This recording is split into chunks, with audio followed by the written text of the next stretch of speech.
a este seminario de Public Health Literacy que se ha titulado Vacuna en contra de la COVID-19, Progreso y Perspectiva en las Américas y el Caribe.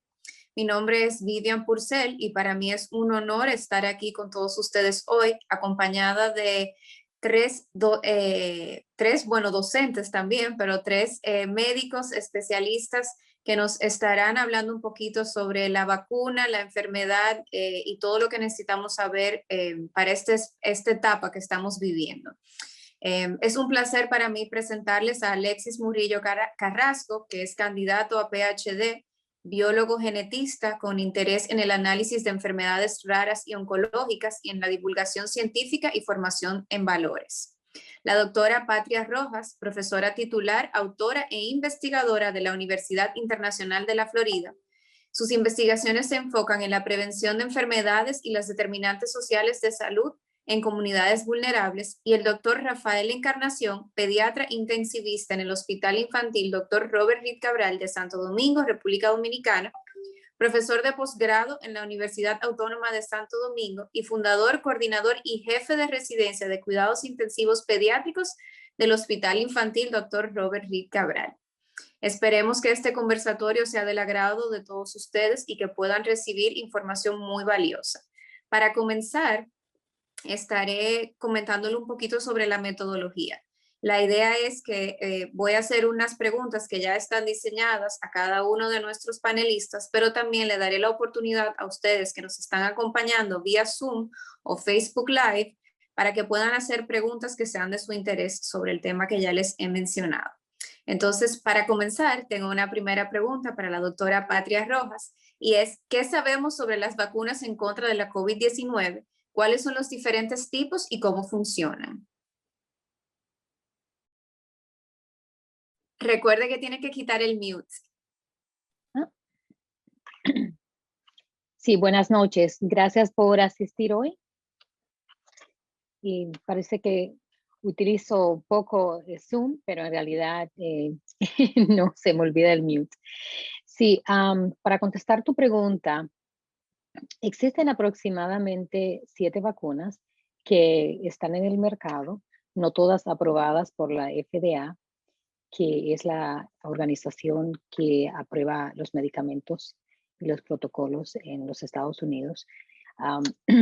Aplicada acá en los Estados Unidos, tenemos Moderna, Pfizer y Janssen, de Johnson Johnson, que han sido aprobadas por la FDA. Sin embargo, en Latinoamérica, las que han estado más utilizadas han sido AstraZeneca, CanSino en Chile, Sinovac, Sputnik, COVAX y también Sinopharm. ¿Qué sabemos sobre estas vacunas? Bueno, lo que sabemos es que todas son efectivas a diferentes niveles, por supuesto, que todas son seguras y que todas hacen que tu cuerpo se aliste, que esté listo, que cree los anticuerpos para que pueda, cuando sí contraes o si te expones al virus, puedas no enfermarte seriamente. Entonces, hasta ahora, también sabemos que no todas están hechas de la misma manera. Por ejemplo, la Moderna y la Pfizer están hechas de ARN o RNA, por sus siglas en inglés, mensajero. Y esto significa que es una plataforma relativamente nueva. Digo relativamente nueva porque se ha estado investigando por lo menos por aproximadamente los últimos 20 años, así que no es tan nueva. Sin embargo, las otras, incluyendo la de Johnson Johnson, la AstraZeneca, Sputnik, están hechas con un virus atenuado. Significa que es un virus que no infecta y es un virus que sirve como vector, ¿no? Para tener esa parte del virus que va a esa partícula, esa proteína, esos spikes, que va a hacer que tu cuerpo cree los anticuerpos. Ah, Así que seré breve y cualquier otra pregunta, pues Gracias, doctora. Muy interesante su intervención. Mencionó algo sobre la eficiencia y eso me lleva a mi segunda pregunta, que va dirigida al doctor Rafael Encarnación. ¿Cuál es la diferencia entre la tasa de eficacia de una vacuna y su efectividad?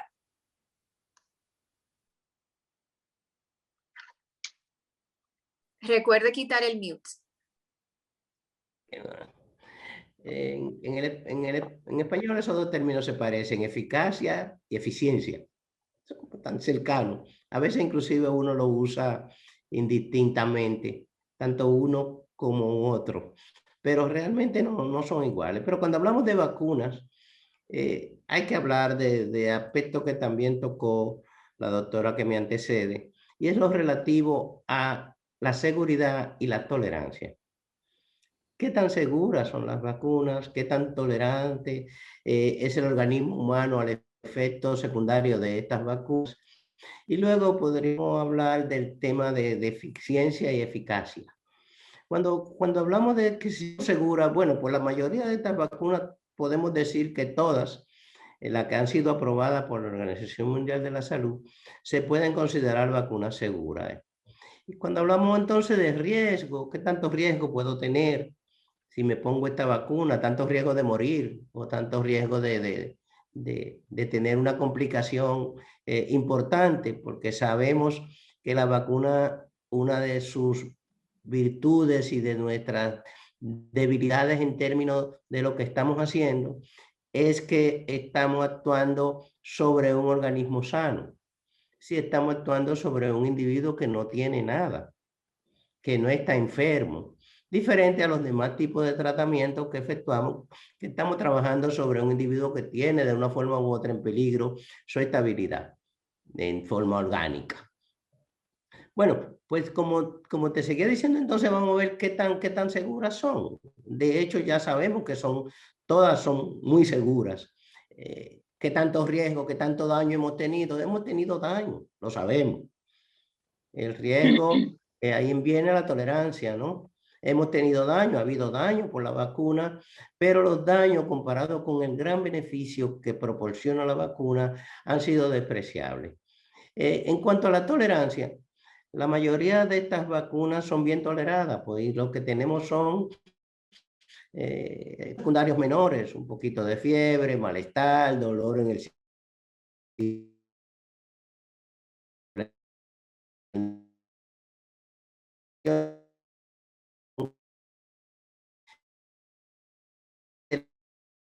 que use una tecnología ya alto conocido como son los virus vivos atenuados o una un poquito también avanzada, fragmentos virales, u otra como la que mencionó la doctora de vectores virales. Todas estas alternativas, sabemos que el organismo hasta ahora, y la experiencia que tenemos desde diciembre hasta ahora que se ha venido aplicando vacunas, viene el término que estamos discutiendo y que tú me has preguntado, y hasta ahí tengo que llegar. Hablábamos entonces de eficacia. Qué bien que hablábamos de eficacia. Antes de poner la vacuna en masa, hablábamos de eficacia. Así podíamos considerar que una vacuna era mejor que otra. ¿Cuál vacuna tiene más eficacia? ¿Cuál protege? 94, 95%. ¿Cuál protege 91%? ¿Cuál protege 80%? Pero eso se refiere a los estudios previos. Recordemos que los estudios en humanos se componen de 4 fases. Y generalmente este dato se toma de los estudios hechos en la fase 2 y en la fase 3. Cuando pasamos a la fase 4, que es la fase en la que estamos con estas vacunas que ya han sido aprobadas, que es la vacunación masiva, entonces hablamos ahora sí de un término que, como decía ahorita, se confunde. Eficiencia o eficacia. Estamos hablando de que tenemos 4 meses poniendo vacunas, 5 meses en América Latina. Lamentablemente hemos llegado y vamos a llegar un poco tarde a la vacuna. Los planes que ha elaborado la Organización Mundial de la Salud no han dado el resultado esperado. Esta ayuda de los grandes países productores de vacunas no nos llegan a tiempo o llegan en forma muy débil, muy pobre. De forma tal que cuando hablamos de eficacia y de eficiencia, tenemos que hablar entonces de que hay vacunas mejores que otras en lo que vamos de tiempo. Llevamos aproximadamente 5 meses, de diciembre hacia acá, poniendo vacunas. Entonces a eso se refiere lo que es eficiencia y eficacia. Eficacia se refiere básicamente a los estudios previos. Y la eficiencia, pues ya es la vacuna en la práctica. En la práctica hemos demostrado hasta el momento que hay vacunas que son mejores que otras. Y Gracias, esa doctor. es la realidad que manejamos. Podríamos compartir este tema que es de mucha discusión con el grupo, pero sí, de cierto, hay vacunas que son mejores que otras, hasta ahora. Gracias, doctor. Usted me ha puesto en la cabeza 2 preguntas que gracias a Dios son las que siguen, porque si no iba a cambiarle el guión por completo a los panelistas. Mi próxima pregunta va dirigida a Alexis. Ya ambos de los primeros panelistas nos comentaban que existen diferentes tipos de vacunas que están disponibles en diferentes partes del mundo, que cada una de esas vacunas está hecha de una forma distinta, que tienen una eficacia, una eficiencia distinta también. Entonces, si una persona se encuentra en un país donde se le da la opción de decidir qué vacuna escoger, ¿cómo deben las personas hacer esa elección? Recuerda quitar el mute. Buenas noches a todos, buenas tardes en algunos casos. Inicialmente me gustaría agradecer, ¿no?, a Public Health Literacy por la invitación y a todos ustedes que están acompañando este conversatorio muy interesante. Vamos a intentar resolver algunas dudas del público. Entonces, gracias bien por la pregunta. Ya la doctora Patria y el doctor antes han comentado sobre el panorama de vacunas que tenemos en el mundo, ¿no? Algunas de ellas ya están aprobadas, ¿no?, por la Organización Mundial de la Salud, y también tienen aprobaciones regionales de acuerdo al país en donde están siendo inoculadas en las personas, y hay otras que están siendo en desarrollo, ¿no?, que están todavía en un proceso de desarrollo, atravesando las fases que el doctor mencionó en la pregunta anterior. Entonces, justamente a esto, cuando existe la posibilidad de que las personas puedan elegir una vacuna A o B o C, ¿no?, en este punto tenemos que considerar esos detalles, ¿no?, los detalles de los resultados clínicos por los cuales estas vacunas o estos candidatos a vacunas pasaron antes de conseguir una aprobación, ¿no? De hecho, el panorama, el mundo actual, indica que cuando las personas tienen un momento de elegir una vacuna es porque todas ellas ya están aprobadas, ¿no? Pero nunca está de más reafirmar esto, que estas vacunas vengan de una fuente confiable, vengan con una autorización por cada país, ¿no? Porque esto también depende, ¿no? Hay gente que, por ejemplo, en Perú está saliendo a Estados Unidos a buscar una vacuna, entonces cambian las políticas de aprobación, ¿no?, o la disponibilidad de estas vacunas, ¿no? Y luego de ello tenemos que ya centrarnos en detalles específicos, como la eficacia, que ya ha sido mencionada en las 2 preguntas anteriores, pero no solo la eficacia como un valor porcentual, ¿no?, ya que como el doctor lo mencionó, estos valores van a depender de muchos factores, van a depender del número de personas en las que ha sido evaluada esta candidata vacuna, la ancestralidad en muchos casos, ¿no?, porque ya se sabe que hay personas de un continente que pueden ser alérgicas a componentes de otro lugar o pueden reaccionar simplemente de manera diferente, ¿no? Y de hecho también la edad de estos candidatos, ¿no? Muchas de las vacunas se han probado en un rango específico de mayores de 16 o de 18 años hasta 60 o 70 años, ¿no?, en esos rangos más o menos. Por lo cual, muchas de estas serían confiables, como le dijo el doctor, ¿no? Todas son seguras, todas son eficaces, solo que en la práctica van a tener diferentes niveles de seguridad, ¿no?, de acuerdo a cómo fueron producidas, de acuerdo a la tecnología que incluyen, ¿no? Y este es el último detalle en el que las personas deben pensar cuando van a elegir una vacuna para que sea colocada, para que sea inoculada, ¿no?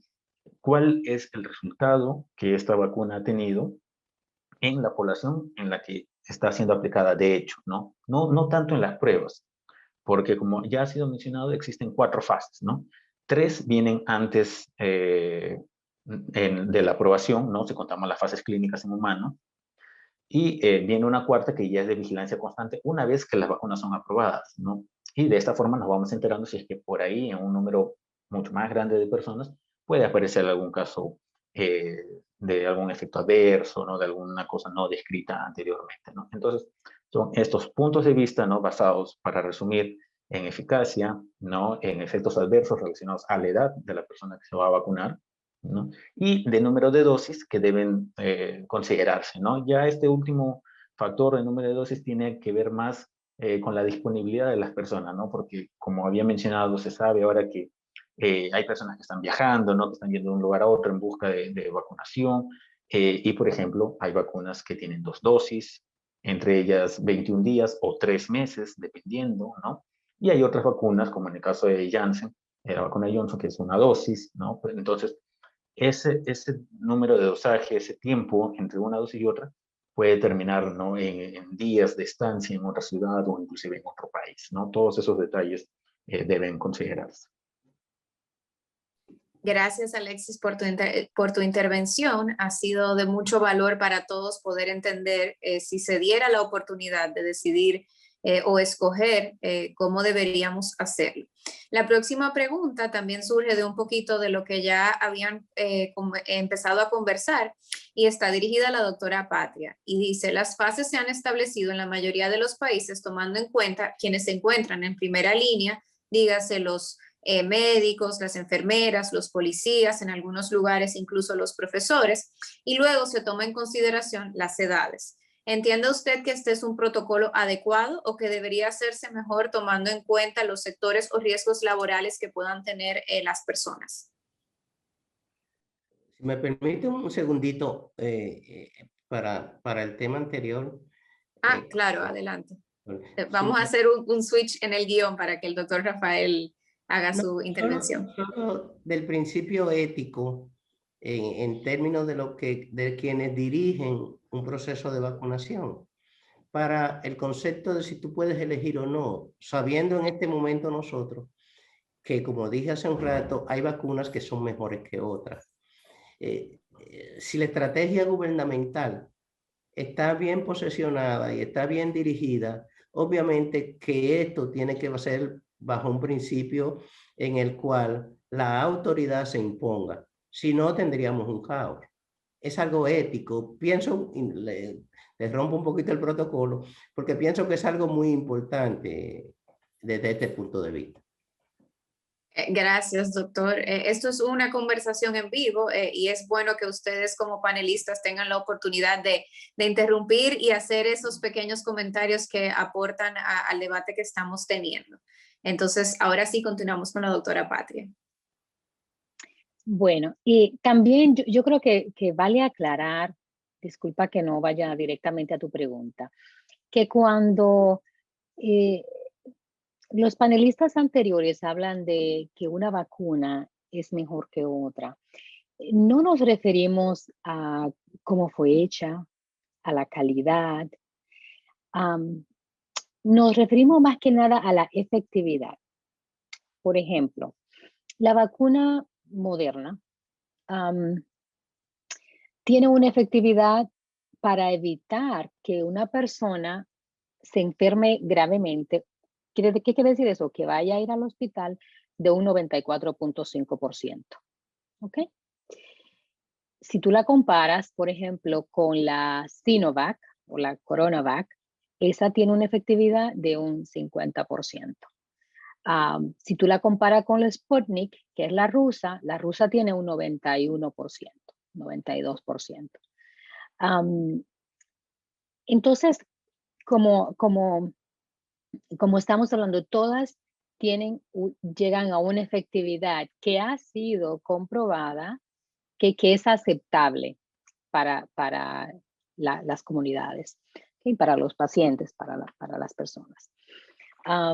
Y contestando a tu pregunta, sí, yo pienso que sí, que las políticas de salud que se han utilizado para decidir cuáles son las personas, las poblaciones que tienen que vacunarse primero, ha sido correcta, ha sido efectiva. lastimosamente, como muchos países, muchas comunidades, muchas personas no han llevado las regulaciones del CDC. ¿Qué quiero decir con eso? No se han adherido a mantener el distanciamiento social, a usar mascarillas, a quedarse en sus casas cuando no se le era permitido, o sea, a guardar estas regulaciones. El aumento, o sea, la prevalencia de infección de COVID-19 ha ido aumentando y eso ha creado que hayan otras cepas.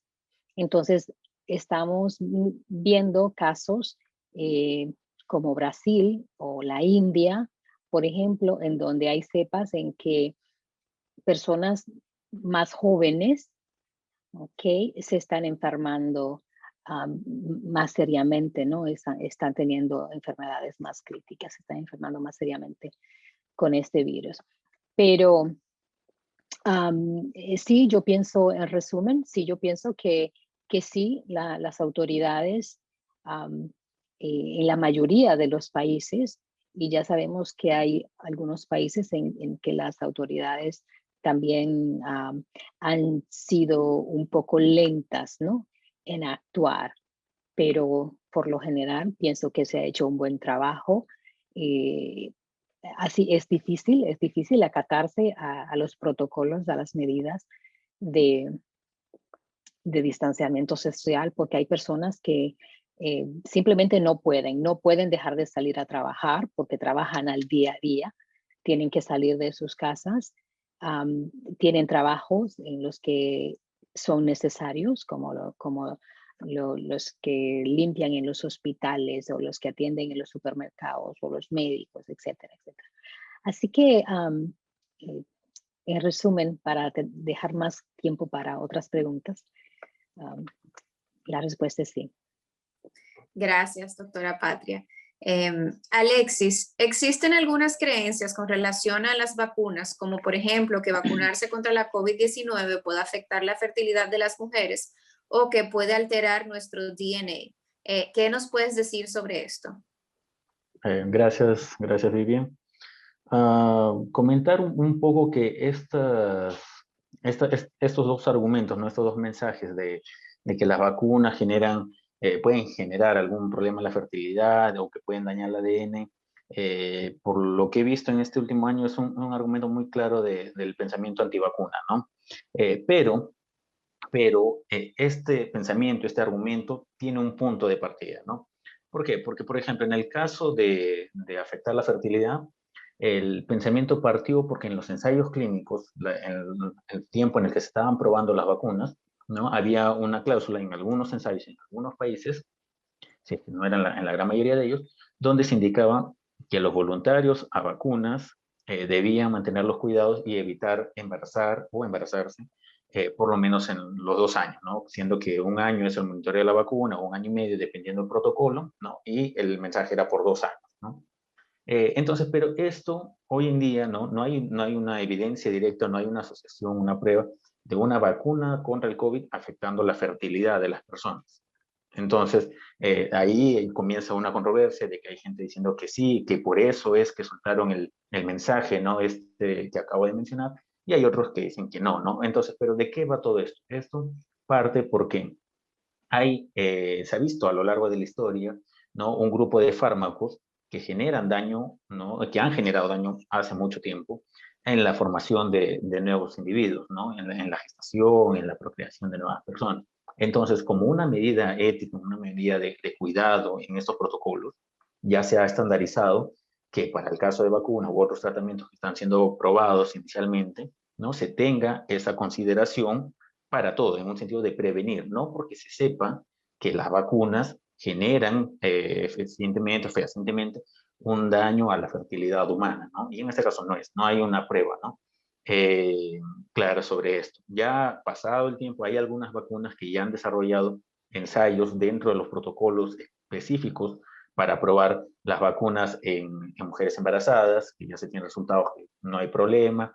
Por ahí han aparecido algunos nuevos resultados de experimentos, de ensayos indicando que la protección, los anticuerpos contra el COVID también se pueden obtener a partir de la leche materna, justamente en este caso de mujeres embarazadas, ¿no? O que pueden ser transmitidos por la placenta.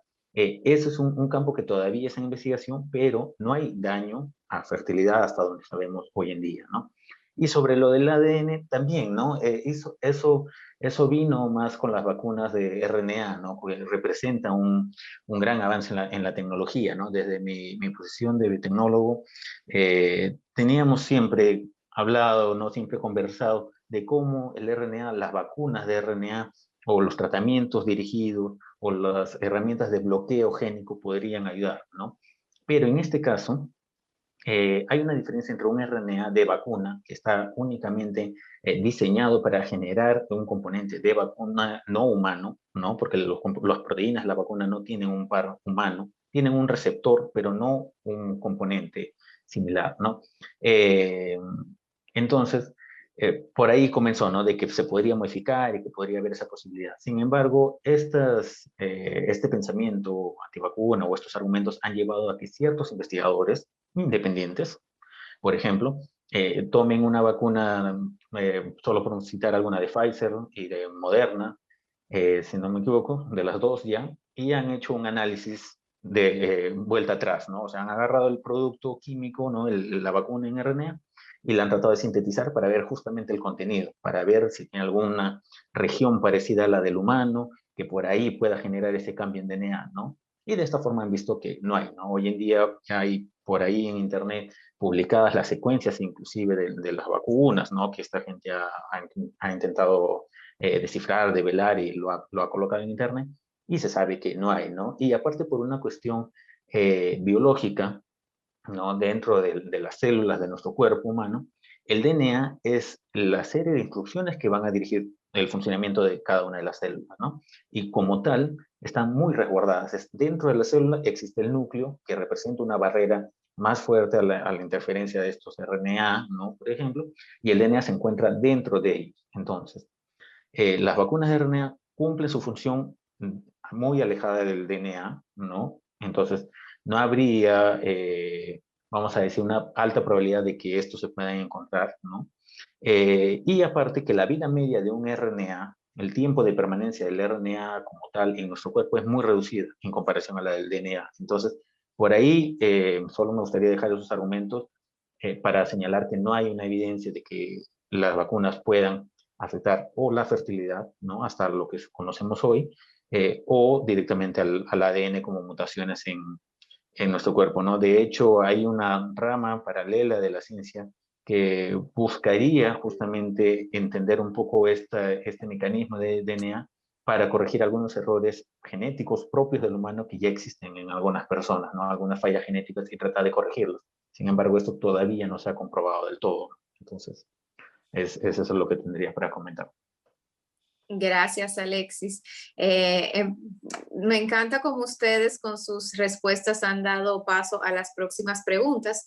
Las siguientes preguntas van dirigidas al doctor Rafael y dice, ¿cómo afecta la COVID-19 a los niños? ¿Qué sabemos sobre el proceso de vacunación en niños? ¿Y cuál es el efecto de la vacuna en los recién nacidos si la madre ha sido vacunada? Gracias, Vivian.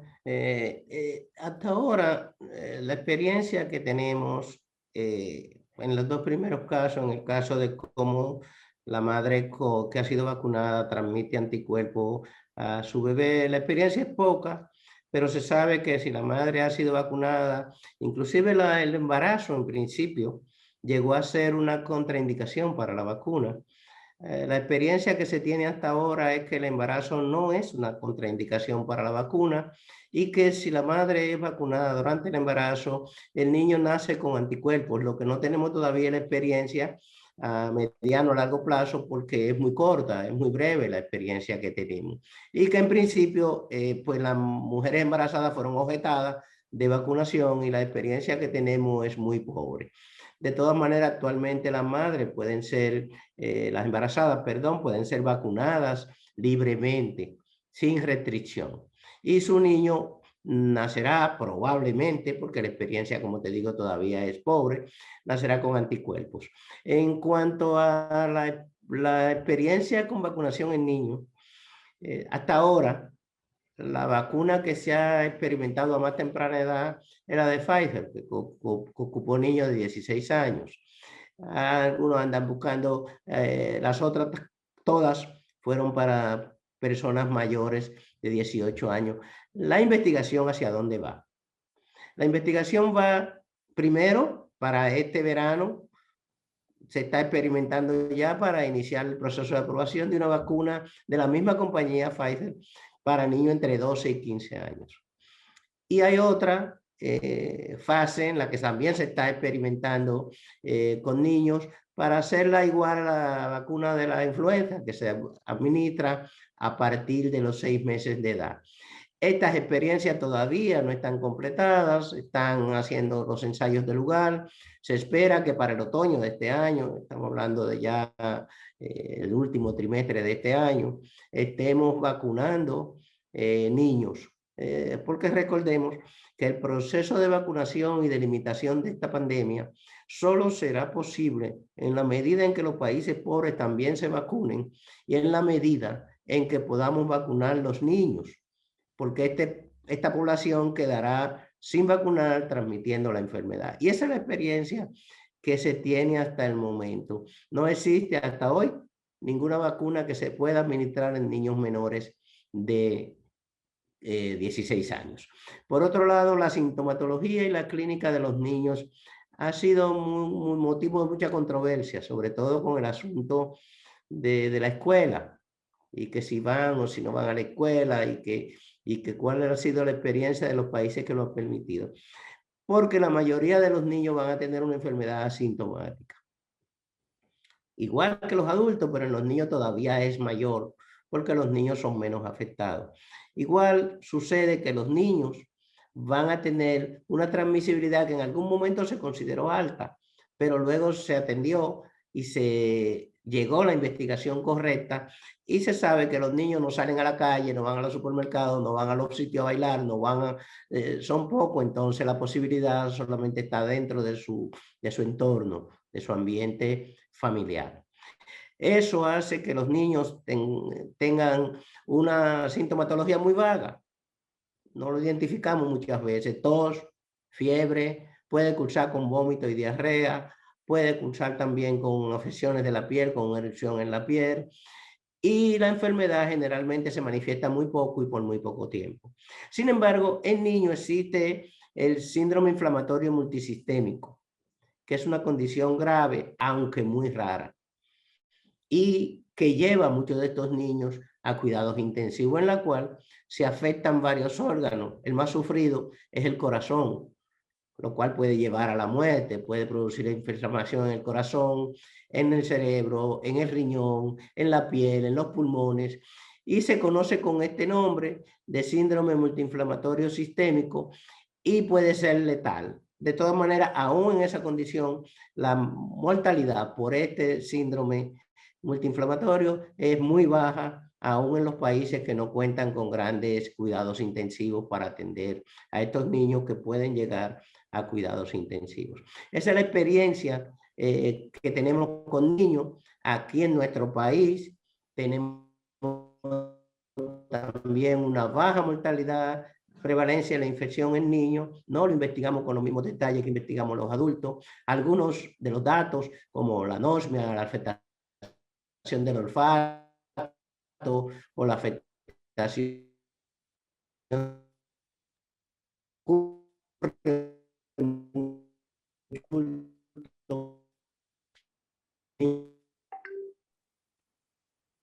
Doctor, se está cortando.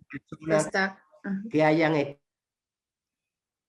estado positiva para la enfermedad. Ahí estamos en el nivel de sospecha. Es todo lo que te puedo decir en este momento y cumpliéndote con el tiempo. Gracias, doctor. Doctora Patria, ¿qué medidas se deben tomar para que la vacunación sea efectiva? Si debemos tomar algunas medidas antes de vacunarnos, después de vacunarnos, ¿qué debemos hacer en ese proceso? Medidas con respecto a ¿qué medidas? ¿De salud? No Medidas entiendo la de pregunta. prevención medidas de prevención de salud. Por ejemplo, algunos países tienen warnings sobre beber alcohol, otros tienen warnings sobre hacer ejercicios, han dicho ¿Qué realizarse medidas? Ok, analíticas la pregunta es, ¿qué medidas debemos tomar? ¿Cómo fue la pregunta de nuevo? para que la vacunación sea efectiva.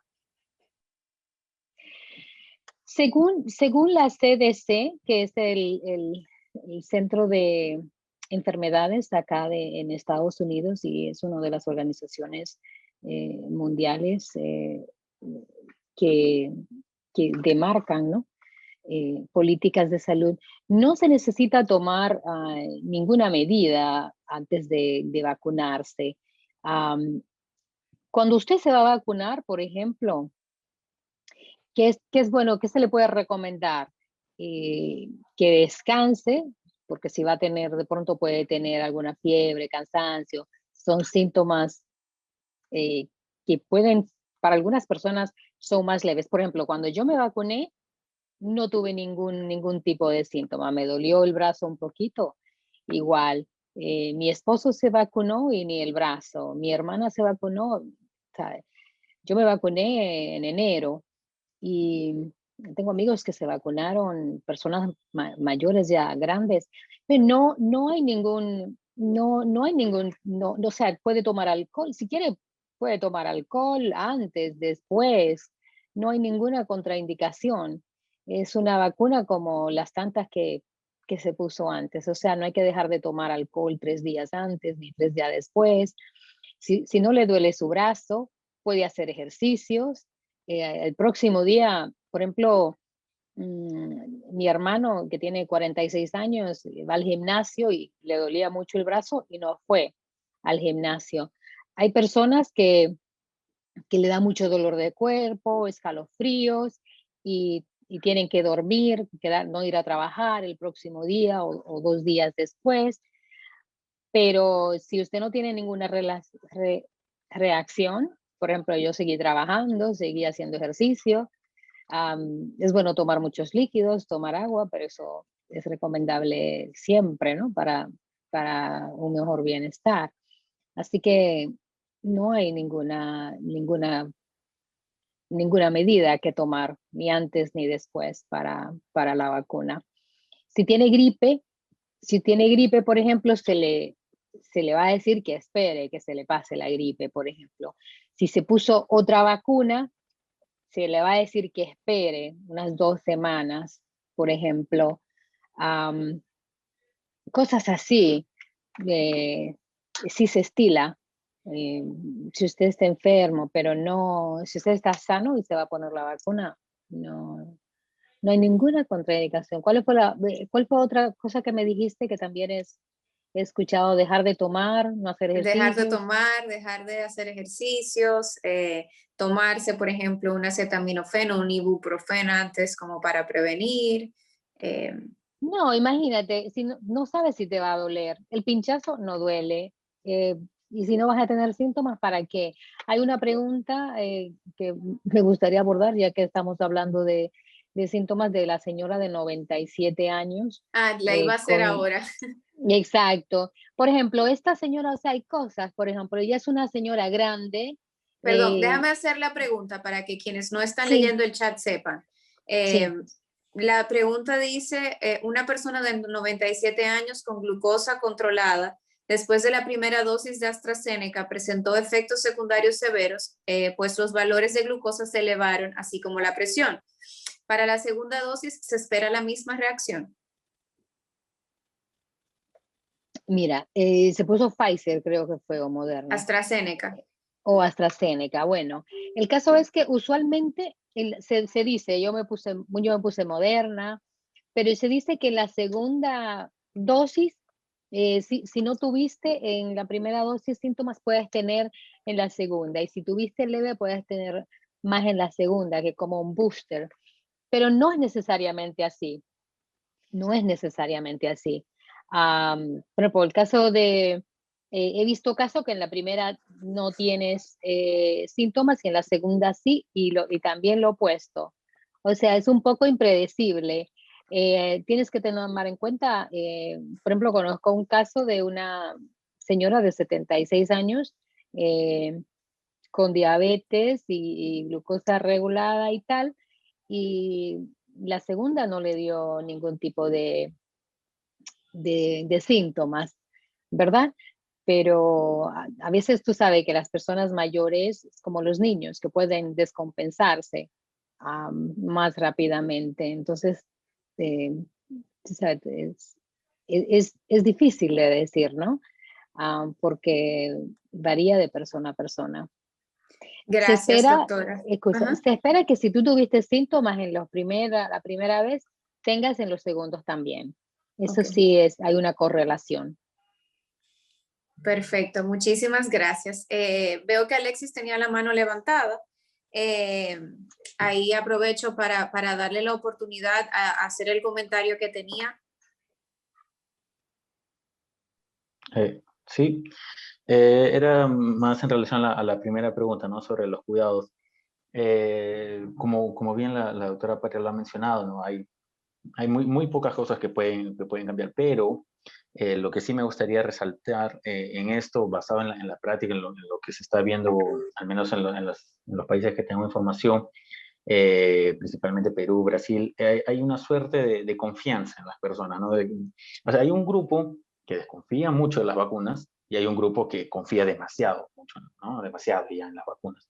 Entonces, han habido muchos casos de gente que se ha enfermado, se ha infectado con el virus y ha desarrollado el COVID-19, ¿no? La enfermedad de una manera muy agresiva, incluso después de haber recibido la primera dosis, pero no la segunda. Entonces, ese es un punto muy delicado y que afecta en muchos sentidos porque, claro, va a depender de qué vacuna, ¿no? Porque hay vacunas que ya en la primera dosis te llegan un 70% de eficacia, ¿no? Pero hay otras que no tanto, ¿no? Aquí, por ejemplo, aquí en Brasil se aplica, entre una de las que se aplican es Sinovac, ¿no? Sinovac tiene un 56% con las dos dosis, ¿no? Más o menos, de desarrollar cualquier tipo de síntoma, a pesar que sea leve, ¿no? Y entonces, solo una dosis puede que no te asegure tanta seguridad o tanto nivel de protección de anticuerpos como sería necesario. Entonces, de cualquier forma, con dos dosis o con el nivel de protección completo, o por más que las personas ya se hayan infectado, la recomendación que tendría que dar es no confiar, ¿no? Muchas veces la vacuna va a actuar en un nivel de asegurar que la persona va a continuar con vida a pesar de la infección, a pesar que desarrolle la enfermedad, va a evitar que se sobresature el sistema clínico, el sistema hospitalario, que tanto en Perú, en otros países de la región, incluso aquí mismo en Brasil, ya ha llegado un momento muy crítico, ¿no?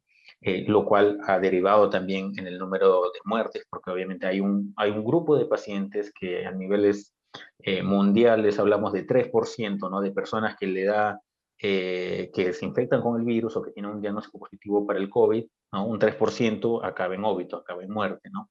Pero estos porcentajes a lo largo de los países pueden ir fluctuando de acuerdo a la saturación de los hospitales, de acuerdo al número de personas que necesitan en un determinado momento y entran literalmente en una decisión para llegar a una cama UCI, ¿no? A ser intubados o no intubados, ¿no? Y bueno, todo eso, entonces, la recomendación es no confiar, o sea, van a tomar la vacuna en un sentido de prevenir que la enfermedad del COVID llegue a un estado muy crítico, muy severo, muy grave y eventualmente la muerte. Vamos a prevenir eso, pero ¿qué tal continuar previniéndolo usando mascarilla, manteniendo una distancia, el distanciamiento físico, ¿no? Que ahora ya se ha acomodado ese término, manteniendo la limpieza de los productos, el alcohol y todas las otras herramientas que ya conocemos, ¿no? La higiene de manos y todo ello, ¿no? Eso era lo que quería comentar al respecto.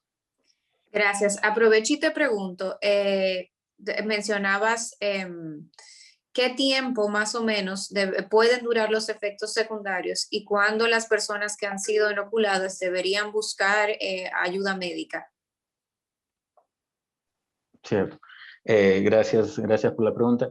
Hay, de la misma forma, ¿no?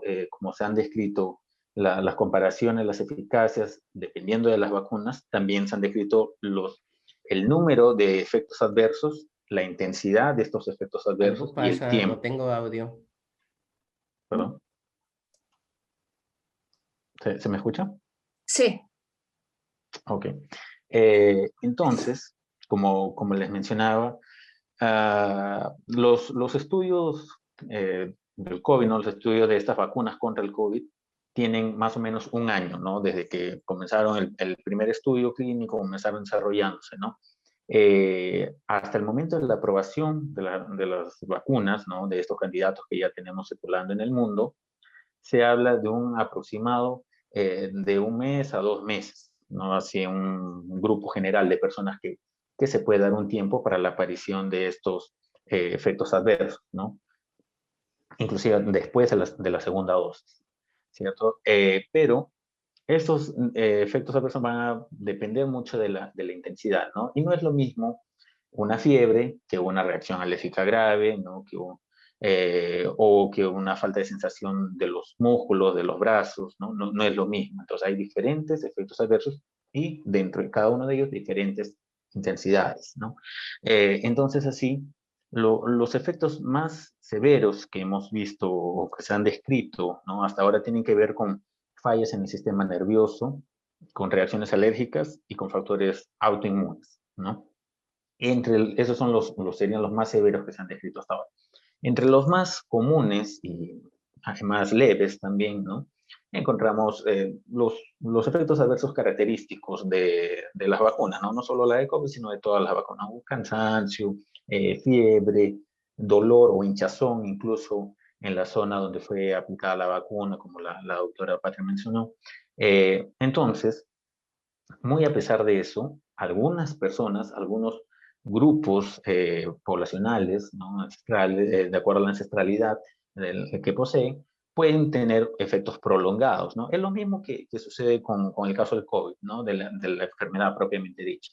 Hay personas que desarrollan cuadros leves que duran 2 semanas, 1 semana, ¿no? Algunos días, y hay otras que la duración es mayor, ¿no? Ya se ha descrito hasta 6 meses, ¿no? De efectos de la enfermedad que van acompañando a pesar que la persona ya no tiene el virus, ¿no? Como una forma de secuelas, ¿no?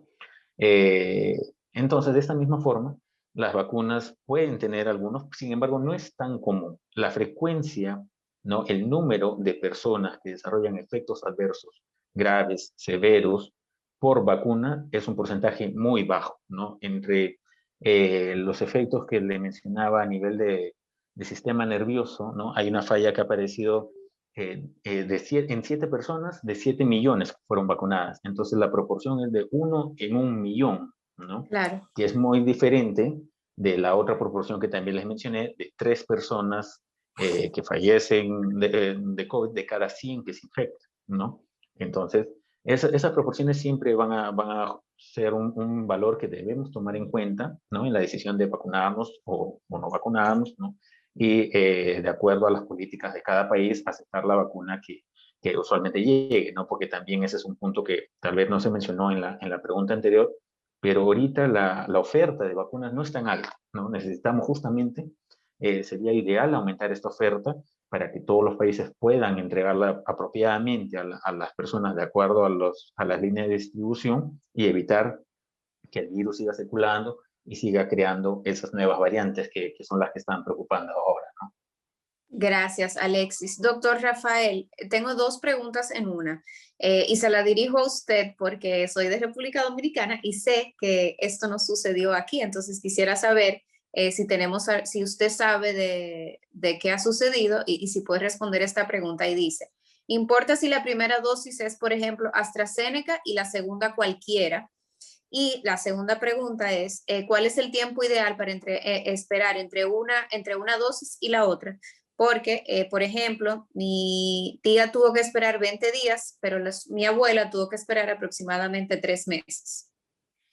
Sobre la mezcla de vacunas, que es a lo que te refiere inicialmente, la mezcla de vacunas no se ha estudiado.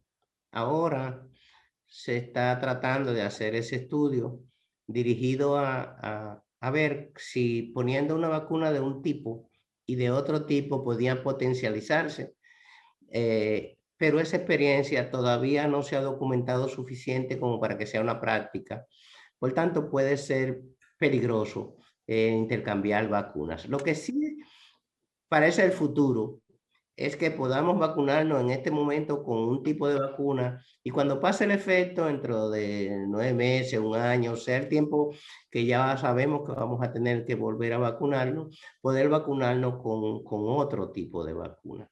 Y eso sí parece ser el futuro, pero en este momento no se recomienda a nadie que mezcle tipos de vacuna. Sobre el tiempo de vacunación entre una dosis y otra, depende del tipo de vacuna. Si Pfizer da 3 semanas, Moderna da 4 semanas, pero la vacuna de AstraZeneca da entre 4 semanas y 12 semanas. La vacuna de Sinovac también da entre 4 a 6 semanas de intervalo entre una dosis y la otra. Por tanto, el intervalo entre una dosis y otra va a depender del tipo de vacuna que usted esté usando. No se recomienda que se mezclen. Lamentablemente, la producción de vacunas no da para tener una sola vacuna en el mundo entero, ni un solo tipo.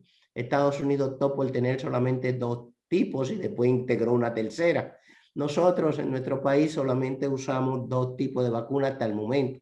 Hemos usado la de AstraZeneca y estamos usando la de Sinovac, que es la vacuna china.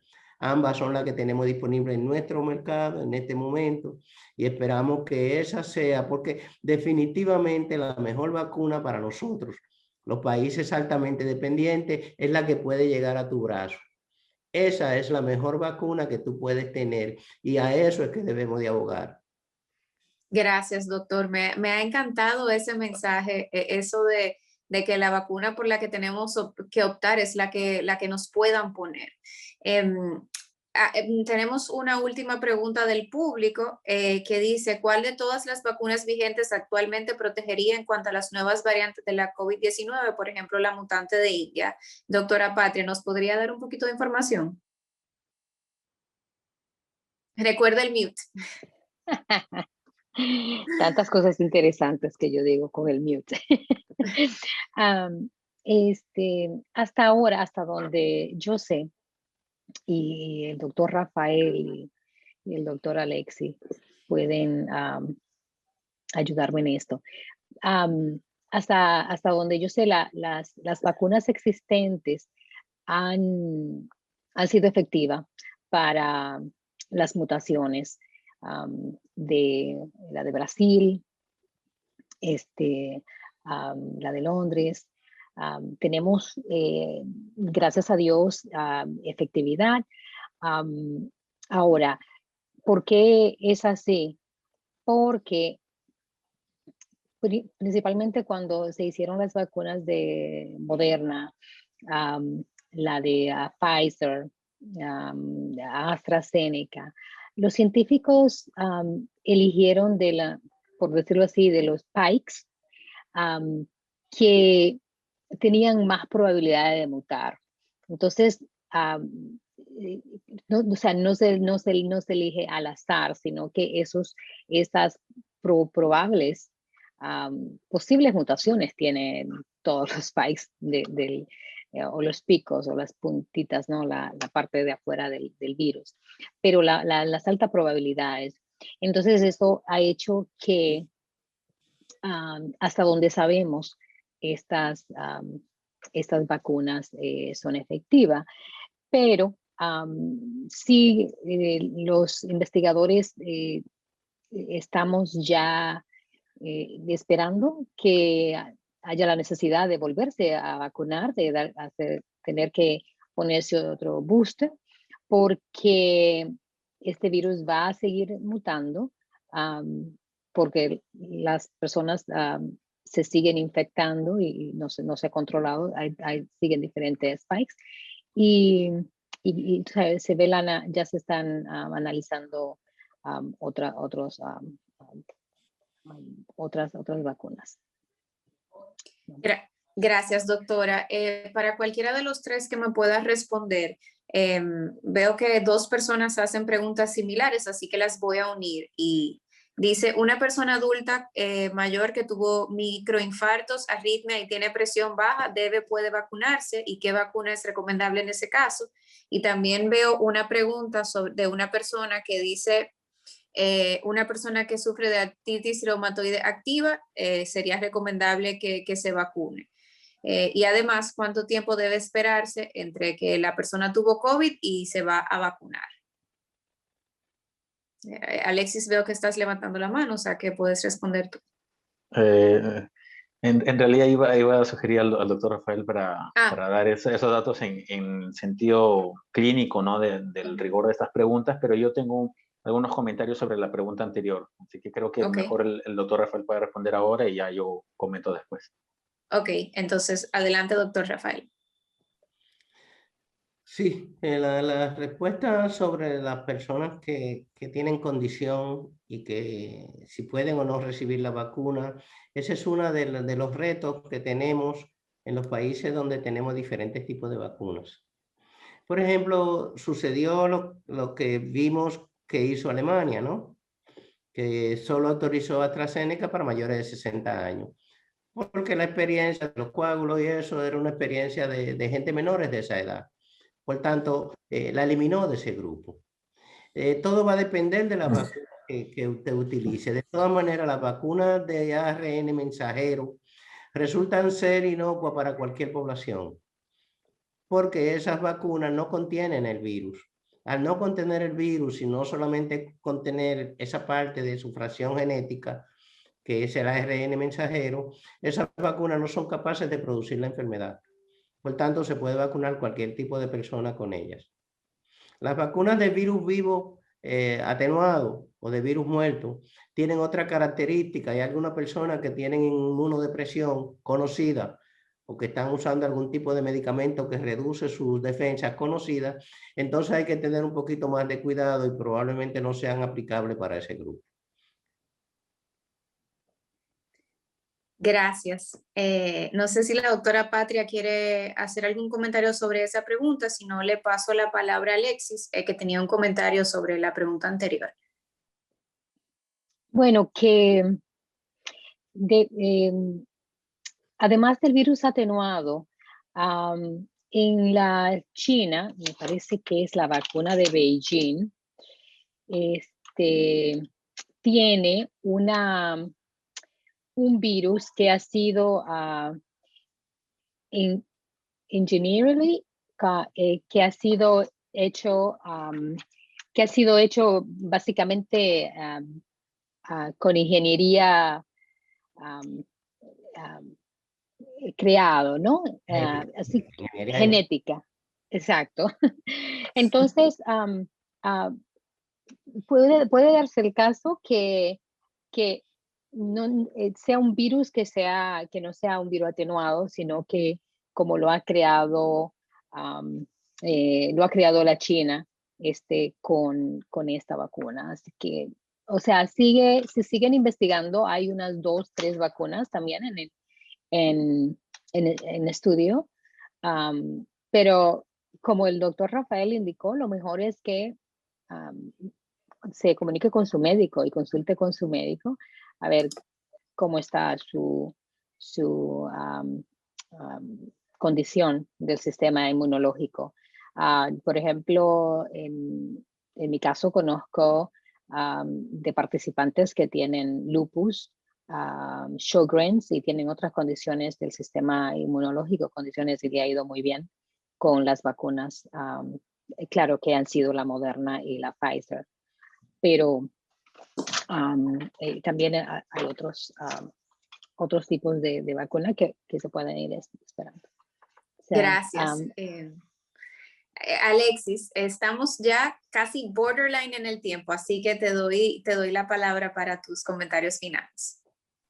Genial, gracias. La pregunta era sobre la variante de la India, ¿no? ¿Cierto? Sí. Bueno, en general, el riesgo y el desafío que tenemos actualmente es ese, ¿no? Hay una carrera constante por conseguir una vacuna muy eficaz, muy buena y que pueda alcanzar a la población, pero paralelamente el virus sigue creciendo y al multiplicarse, al esparcirse en la población, va generando variantes que toman el nombre del lugar donde fueron determinadas, ¿no? Así, la variante de la India ha generado gran preocupación porque presenta dos mutaciones fuertes, características, juntas con un efecto de mayor dispersión. Tiene una velocidad más rápida para transmitirse, ¿no? De acuerdo a los datos que tenemos. Entonces, por lo pronto, todas las grandes empresas que tienen vacunas disponibles, dícese Pfizer, Moderna, AstraZeneca, Novavax y otras iniciativas por ahí, están haciendo estudios, no solo para esta variante, sino para todas las que ya se ha demostrado que tienen un impacto fuerte en la población, ¿no?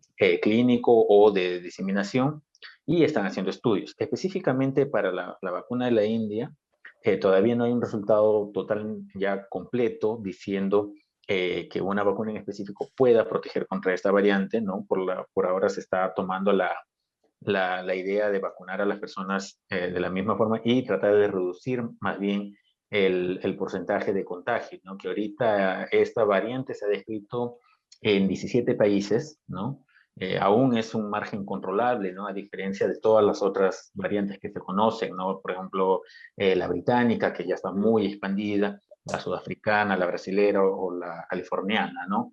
Pero también es importante resaltar que hay nuevas variantes que están apareciendo, ¿no? Al menos linajes que están siendo estudiados para ver cuál sería el factor clínico, ¿no? Y es a eso a lo que nos enfrentamos y lo que podría llevar, como los doctores mencionaron, que podamos tener un esquema de vacunación anual, ¿no? Más adelante o nuevas formas de terapia, ¿no? En relación a la vacuna. Gracias, Alexis. Estamos ya terminando nuestra conversación, pero no quiero cerrar sin antes pedirle a cada uno de ustedes, panelistas, que nos den un mensaje final. No sé si tienen un minuto para hacerlo, pueden agregar algún comentario a lo que les haya faltado o simplemente nos pueden motivar a aquellas personas que todavía no se han decidido poner la vacuna, pues que lo hagan. Adelante, Patri. Sí, bueno, ahora me acabo de recordar que la Sinovac, que la vacuna Oxford o AstraZeneca está genéticamente diseñada. O sea, eso significa que el virus de chimpancé fue genéticamente diseñado, no es un virus atenuado. Porque esto era más o menos lo que estaba hablando que el doctor Rafael también. Bueno, que para cerrar, ¿qué les quiero decir? Que la prevención es la mejor vacuna que tenemos y que aunque yo me vacuné, toda mi familia, mis amigos, mis colegas acá, gracias a Dios tenemos la dicha que lo que sobra, lo que faltan son brazos para que se vacunen.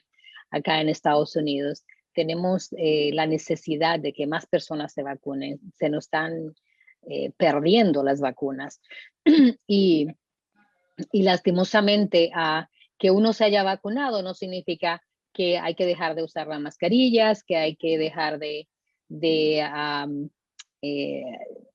estar socialmente distante o dejar de lavarse las manos y de seguir todos los protocolos de salud pública.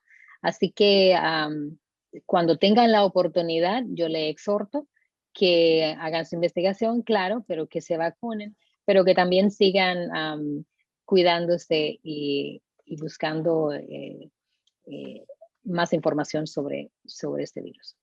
Gracias, doctora Patria. Adelante, doctor Rafael.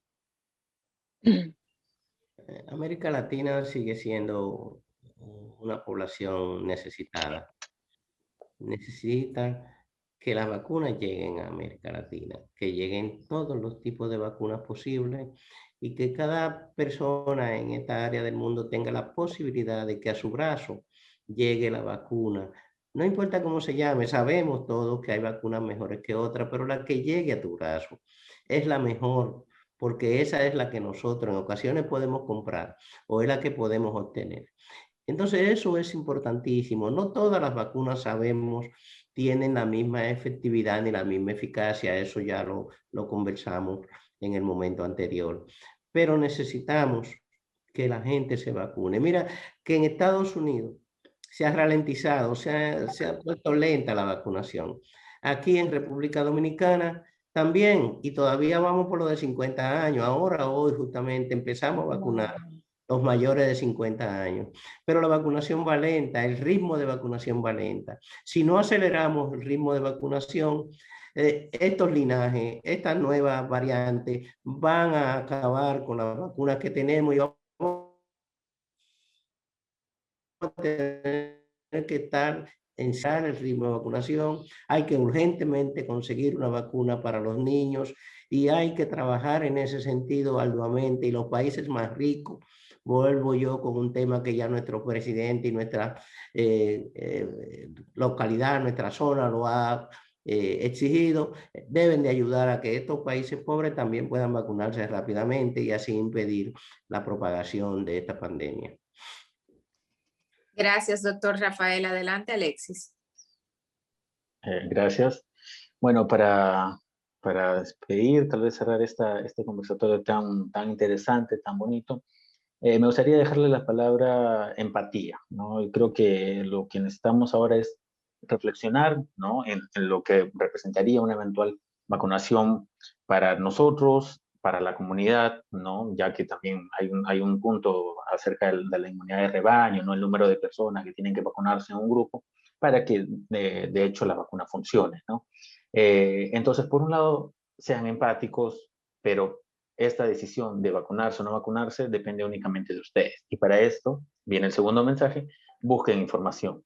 Paralelamente a la pandemia, a las vacunas, al fake news y todo lo que nos está rodeando hoy en día, las comunicaciones en redes sociales, hay muchas iniciativas de comunicación científica, ya a lo largo de todo el mundo, en diferentes idiomas, comentando datos de vacunas, nuevamente en todas las lenguas y con sentidos muy didácticos. Entonces, busquen información. Si llega un mensaje a ustedes diciendo, no, que la vacuna te va a meter un chip en el cuerpo, te va a cambiar el DNA, busquen una información, averigüen, ¿no? Que ahora hay muchas fuentes disponibles y luego creen su propio concepto. ¿De verdad me puede causar esto? ¿De verdad me va a proteger? ¿Cuáles son los valores? Busquen esos datos, infórmense, sean empáticos y transmitan información correcta a sus personas allegadas. Gracias. Gracias, Alexis. Y de nuevo, gracias, doctora Patria, doctor Rafael. La verdad es que toda la información, todo lo que han compartido con nosotros hoy ha sido demasiado valioso y espero que, así como yo siento que le estoy sacando muchísimo provecho, todos los que nos han acompañado vía Zoom o vía Facebook Live también lo estén haciendo. Para terminar, quiero decirles que en un plazo de 24 a 48 horas estaremos enviando una encuesta sobre este encuentro. Siempre queremos mejorar todo lo que hacemos y le vamos a hacer un par de preguntas para saber qué les ha parecido. Y también que como sé que algunos se han quedado con preguntas, pueden enviarnos las preguntas al correo info@publichealthliteracy.org o pueden escribirnos a través de las redes sociales. De nuevo, agradezco que ustedes hayan estado con nosotros esta hora compartiendo información tan valiosa y gracias, doctora Patria, doctor Rafael, Alexis y todo el equipo de Public Health Literacy por hacer esto posible. Y hasta una próxima ocasión.